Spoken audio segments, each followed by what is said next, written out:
जब से बजट 2025 का प्रस्ताव आया है, तब से सोशल मीडिया पे टैक्स के बारे में एक मैसेज बहुत वायरल हो रहा है कि 12 लाख रुपए तक पर कोई टैक्स नहीं लगेगा। तो जनाब, इसमें एक मुख्य सवाल आता है कि क्या यदि हमारी इनकम म्यूचुअल फंड या शेयर से 12 लाख रुपए तक होता है, तो क्या ये छूट हमें भी लगेगा या उस पर हमें कोई टैक्स देना पड़ेगा? इस पर आगे चर्चा करने के पहले इसको ठीक से समझने के लिए हम एक चीज बताना चाहेंगे कि इनकम के जो सोर्स होते हैं वो 5 तरह के होते हैं। मतलब जो सारी इनकम है वो 5 ग्रुप में बांटा जाता है। सैलरी, कैपिटल गेन, प्रॉपर्टी की जो इनकम होती है, अदर सोर्स, और एक है business and profession.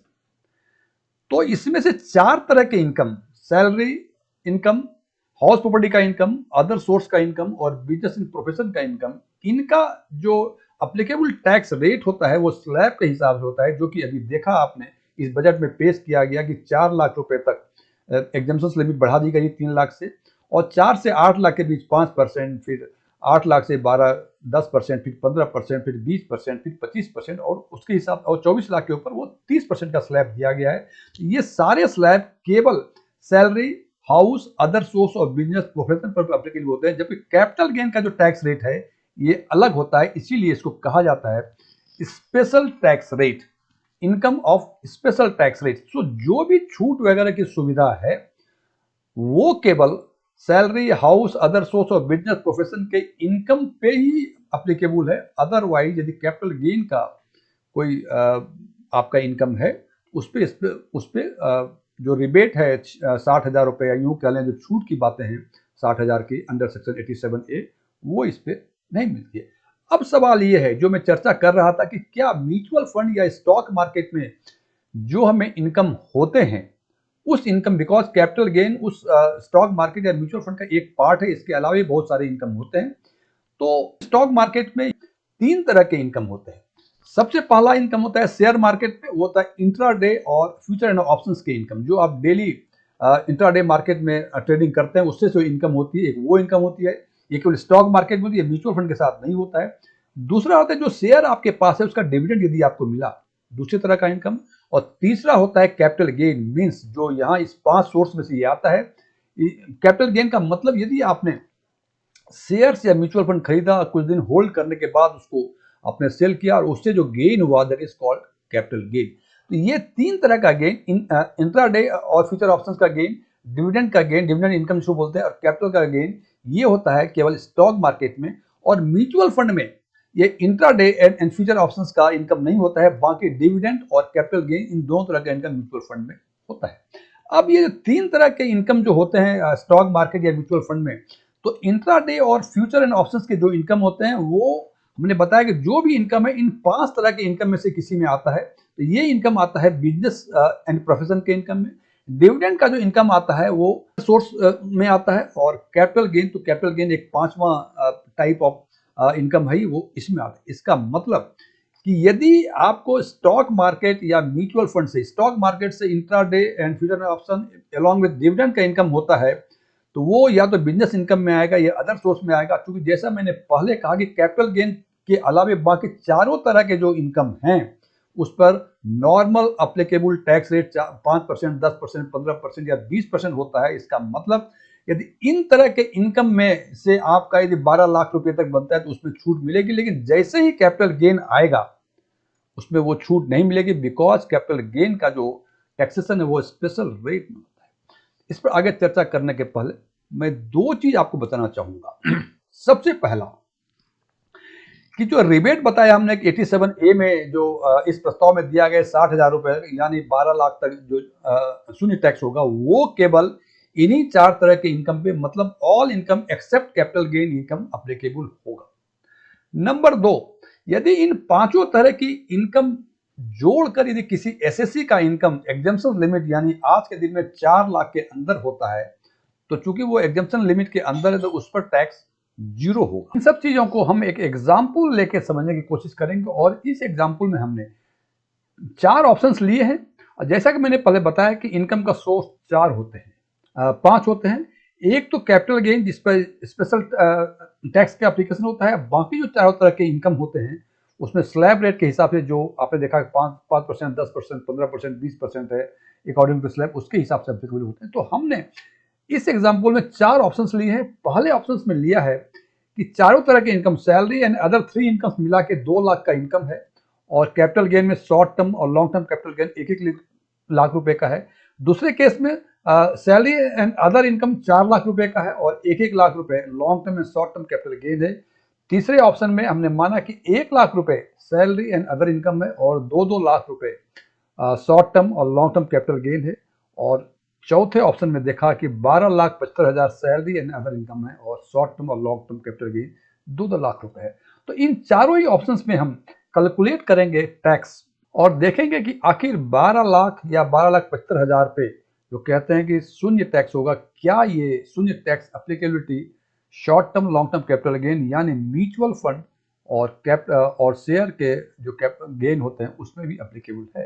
Capital gain का अलग टैक्स रेट होता है जिसमें शॉर्ट टर्म लॉन्ग टर्म अलग अलग है, वही ये शॉर्ट टर्म और long term capital gain tax है। तो पहले केस में देखते हैं कि टोटल इनकम 4 लाख रुपए है और चूंकि बेसिक एग्जम्पशन लिमिट जो बजट प्रस्ताव में आया है फॉर न्यू टैक्स रेजिम ये 4 लाख रुपए है, तो सब मिला के 4 लाख, इसलिए इनमें से ना ही सैलरी में, ना शॉर्ट टर्म कैपिटल गेन में, ना लॉन्ग टर्म कैपिटल गेन में कोई टैक्स लगेगा, बिकॉज टोटल जो लिमिट है वो 4 लाख जो बेसिक एग्जम्पशन लिमिट है वहीं तक है। अब बात करते हैं दूसरे ऑप्शंस की, जिसमें कि कैपिटल गेन छोड़ के बाकी जितने इनकम है वो सारी इनकम मिला के 4 लाख रुपए है और कैपिटल गेन में short term capital gain 1 lakh रुपए और लॉन्ग टर्म कैपिटल गेन भी 1 लाख रुपए है और टोटल इनकम 6 लाख रुपए। अब यदि ये शॉर्ट टर्म या लॉन्ग टर्म कैपिटल गेन यदि अदर देन इक्विटी है यानी डेट म्यूचुअल फंड में है या रियल एस्टेट का ये कैपिटल गेन है, तो उस परिस्थिति में हम देखते हैं क्योंकि short term capital gain other than equity जो टैक्स का एप्लीकेबल रेट है वो आज के दिन में जो जुलाई 2024 में चेंज हुई है वो स्लैब रेट है, इसलिए जो रिबेट अंडर सेक्शन 87A मिलेगा जो आज जो बजट 2025 के प्रस्ताव के अनुसार से वो 12 लाख रुपए हो गई है, तो वो उस हिसाब से ये 4 लाख अदर इनकम और 1 lakh short term capital gain for other than equity, ये 5 लाख पे वो rebate under section 87A available होगा और इन दोनों इनकम मिला के जो इसमें टैक्स होंगे वो होंगे 0। मैं फिर रिपीट कर दूं कि 4 लाख जो 4 तरह के इनकम है वो, और ये 1 लाख यदि ये non equity other than equity का शॉर्ट टर्म कैपिटल गेन है, क्योंकि short term capital gain other than equity पे जो एप्लीकेबल रेट है आज के हिसाब से वो स्लैब रेट है। क्योंकि ये भी स्लैब रेट है ये भी स्लैब रेट है, तो ये माना जाएगा कि short term capital gain on other than equity ये स्पेशल रेट नहीं होगा, इसीलिए रिबेट अंडर सेक्शन 87A जो आज के दिन में 12 लाख रुपए कर दी गई बजट प्रस्ताव 2025 में, तो उस पर वो अवेलेबल होगा और चूंकि ये सीमा 12 लाख रुपए तक है इसलिए इन दोनों को मिला के जो टैक्स होगा वो 0 होगा।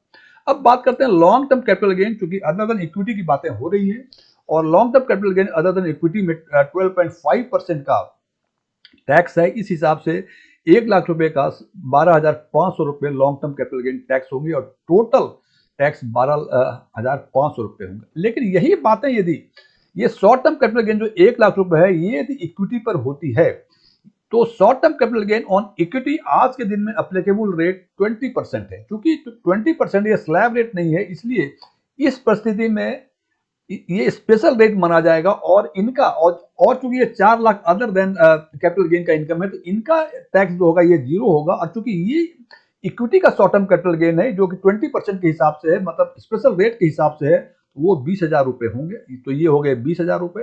और long term capital gain equity के लिए 12.5% तो है, लेकिन वो एग्जेम्प्टेड लिमिट है 1,25,000, क्योंकि कैपिटल गेन 1,25,000 से कम होगा तो ये टैक्स ये 0 होगा। और इस कंडीशंस में जो इनके टोटल टैक्स होंगे वो होंगे 20,000। अब बात करते हैं तीसरे परिस्थिति की, जहां के कैपिटल गेन छोड़ के बाकी जो रिमेनिंग 4 इनकम्स हैं इंक्लूडिंग सैलरी वो मिला के टोटल इनकम है 12,75,000 और capital gain short term capital gain 2 lakh और long term capital gain 2 lakh, सब मिला के 16,75,000 टोटल इनकम है, जिसमें 4 lakh capital gain and 12,75,000 other than capital gain.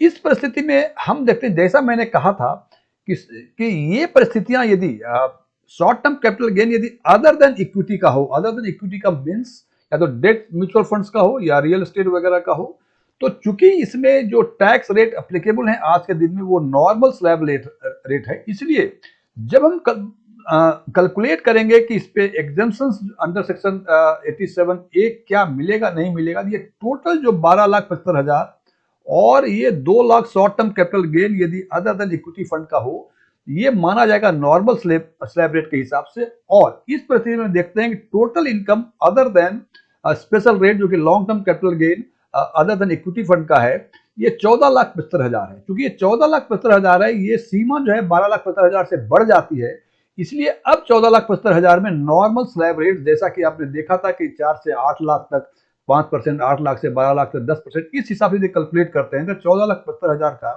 Tax आता है 90,000। और अब बचे ये 2 lakh long term capital gain other than equity. क्योंकि इस पे अप्लीकेबल रेट जो है स्पेशल रेट है दैट इज 12.5%, तो 2 लाख का 12.5% इट कम्स टू 25,000 रुपए, और सब मिला के ये 1,15,000 टैक्स बनते हैं। फ्रेंड्स, ये बता दूं, ये सारे जो टैक्स मैं बता रहा हूं ये सेस के पहले का है, इस पर अप्लीकेबल सेस भी ऐड होंगे। अब यदि ये शॉर्ट टर्म और लॉन्ग टर्म कैपिटल गेन यदि इक्विटी का हो, तो उस परिस्थिति में देखते हैं कि चूंकि short term capital gain equity पर ये स्पेशल रेट है, आज के दिन में अप्लीकेबल है, वो है 20%। इसलिए अब इस केस में 12,75,000 आएंगे नॉर्मल रेट में, और ये 4 लाख जो आएंगे ये स्पेशल रेट में आएंगे। क्योंकि 12,75,000 नॉर्मल रेट में आएंगे, इसलिए इनका चूंकि 12,75,000 तक हमें टैक्स में छूट है, तो इनका जो इंटरेस्ट हो सॉरी इनका जो टैक्स होगा वो जीरो होगा। और 2 लाख जो short term capital gain on equity पर है, क्योंकि इसमें अप्लीकेबल रेट आज के दिन में स्पेशल रेट है दैट इज 20%, तो 2 लाख का 20% 40,000 रुपए। और ये जो लॉन्ग टर्म कैपिटल गेन है इक्विटी का, इसका अप्लीकेबल रेट 12.5% है, लेकिन इसमें 1,25,000 का एग्जाम्पशन है, तो रिमेनिंग जो taxable long term capital gain होंगे वो 25,000 बचेंगे। अब 25,000 का 12.5% ये आता है 9,375 रुपये, और टोटल जो टैक्स बनेगा ये 49,375 रुपये बनेगा। फ्रेंड्स, ये हमने एक लाइव एग्जांपल देके ये समझाने की कोशिश की है कि किस परिस्थिति में जो अप्लीकेबल रिबेट है अंडर सेक्शन 87A वो मिलेगा, किस परिस्थिति में नहीं मिलेगा। तो यदि हम इन कॉन्टेक्स्ट ऑफ शेयर और म्यूचुअल फंड के कैपिटल गेन के बारे में बात करें, तो हम ये कंक्लूड कर सकते हैं कि केवल एक ही रेट्स हैं जो शॉर्ट टर्म कैपिटल गेन यदि डेट म्यूचुअल फंड यानी other than equity mutual funds पे हैं, तो वो चूंकि आज के दिन में उस पर अप्लीकेबल रेट जो है स्लैब रेट है, इसलिए short term capital gain other than equity पर रिबेट अंडर सेक्शन 87A जो है अवेलेबल होगा। अदरवाइज बाकी 3 तरह के जो होंगे, means long term capital gain other than equity, short term capital gain और long term capital gain on equity, इन तीनों पे जो अप्लीकेबल रेट है वो स्पेशल रेट है। इसीलिए इन तीनों पे जो रिबेट अंडर सेक्शन 87A जो हम बताते हैं कि 12,75,000 तक छूट है, वो इसमें इंक्लूड नहीं होंगे।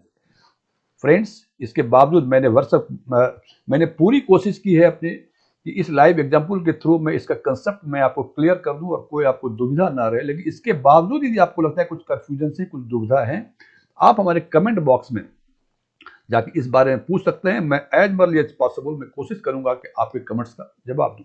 फ्रेंड्स, ये क्लोज करने के पहले एक चीज मैं और बताना चाहता हूं, मैं एक डिस्क्लोजर देना चाहता हूं। मैं कोई टैक्स कंसल्टेंट नहीं हूं, मैं कोई टैक्स एक्सपर्ट नहीं हूं।